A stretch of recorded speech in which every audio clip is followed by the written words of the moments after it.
همین انرژتیک خوردن ممکن آروی شریعت آروی دین اسلامیونه.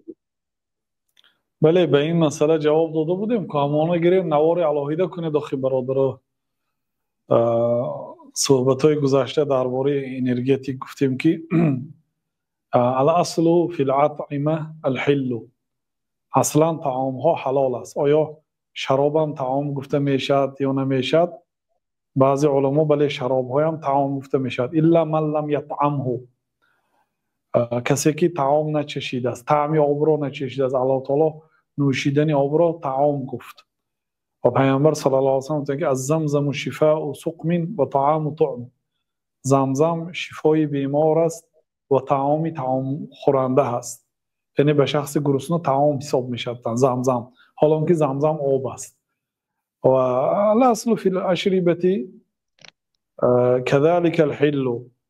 اصلا نوشاکی ها هم حلال است مادامی که شریعت او را حرام نکرده باشد. مثلا علت عرق یا نبیذ، وینا، می، اینا علتش سکر است، مست میکنه.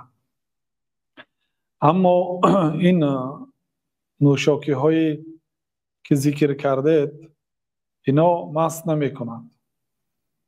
اینا بسیارتر راننده ها در وقتی رانندگیشان استفاده میبرن برای پراندن خواب. این یعنی که حرام نیست ولی ضرر آور است. ضرر که دارد مکروه است به قدر ضررش، به قدر بسیار نوشیدنش.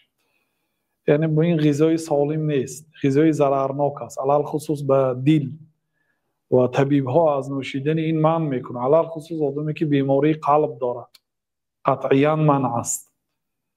یک بار نیم بار در حالت های ضرورت، مثلا باید شما به هواپیما دریافت کنید و پریده روید، مثلا از یک شهر به مرکزی شهر سفر کرده ایستادید، مثلا باید ساعتی فلانی رسیده روید برای اینکه هواپیما دارید پرواز میکنه به دیگر کشور.